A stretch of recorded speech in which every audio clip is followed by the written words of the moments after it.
Welcome to Sig Maker tutorials. This tutorial here is going to cover using the predefined backgrounds to make your Sig.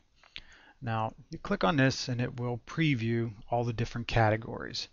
And you can browse through these and see what each of them are. But let's start out, let's pick a WoW Sig. These are pretty popular. So you choose one from the preview, and if you want to see what it looks like, make sure you use follow selected images dimension. What this does will load this in the size that this was intended to be. Click update and it puts it on the screen in its correct dimension. That's a lot of people are struggling with using that dimension. It will use the default banner dimension if you don't. After that, now we're ready to move on to text. Now text is pretty simple here. Just put whatever you want the Sig to say. Now, font type, we have a lot of different font styles loaded. I like these eroded ones. They have a nice effect to them, but you can browse through them and see which one works for you. Choose one. You can preview it, move it around a little. Now, we don't necessarily want it in white all the time, so let's choose a color. And let's go with a green. And while we're in there, let's make it a little bigger. Update it to preview it. Too bad. Pretty good size there. All right, and you can add additional texts if you want. I'll give you a real quick example. Choose a font. Let's leave that one in white so we know which is which. Now, when you move these, this only works with Firefox. Remember, Internet Explorer will not support the technology behind the Sig Maker. Click on it and let go. Click on it again and drag it. Now it is hooked. It will go anywhere. You can let off the button. It'll go where you want. Click again. It drops it. All right. Let's go back now. We're going to work on this part of it a little more. So we're going to go to Shadow and Effects.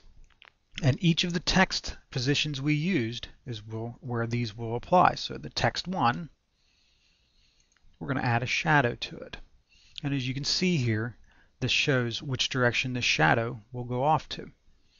Let's use a bottom right. And they got to tell it how far out it's going to come now.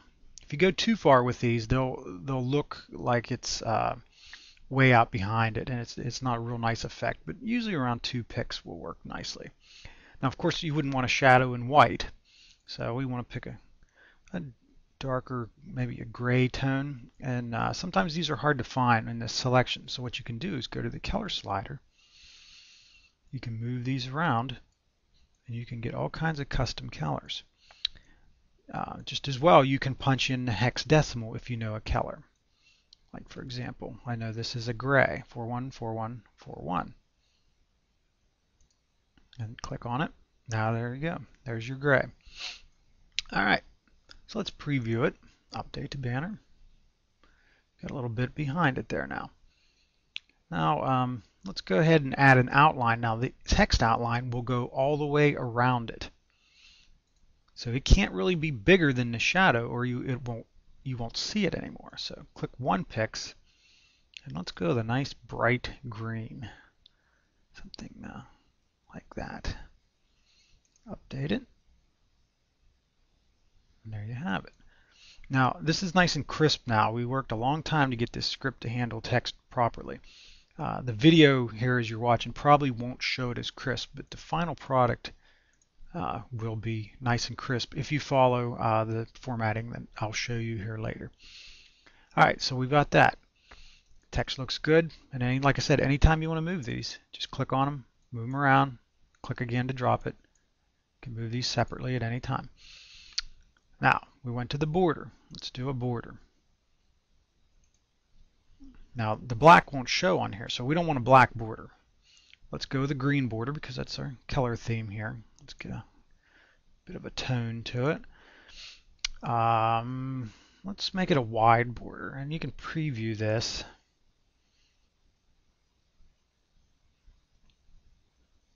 That don't look too bad. Now what offset does is it will move it away from the edge. So if we say go 2 pixels in, update again,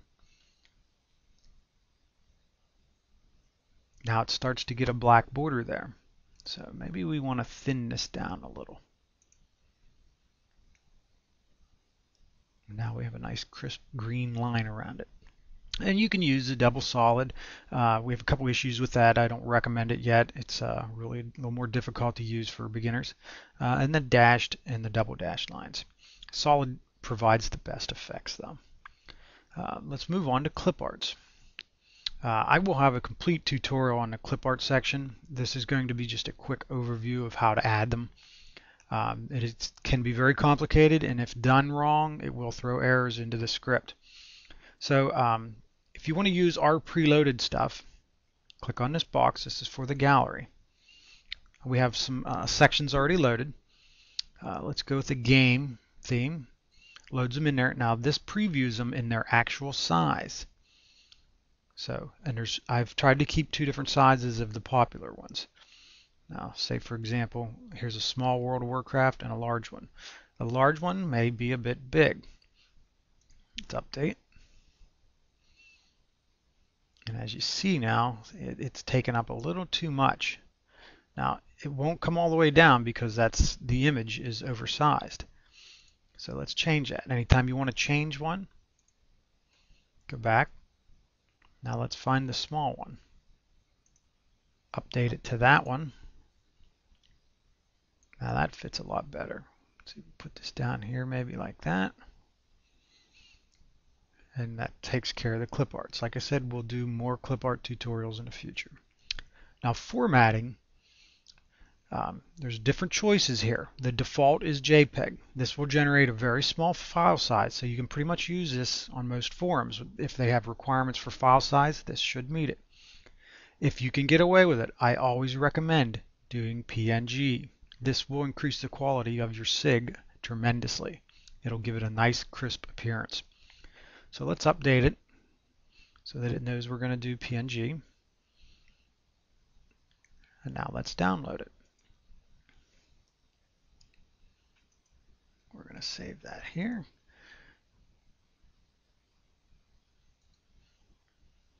Open that directory, and there's our SIG. All right. Hope you enjoyed this. If you have any questions, be sure to stop by our forums and we'll give you all the help you need to make your best work with the Sig Maker.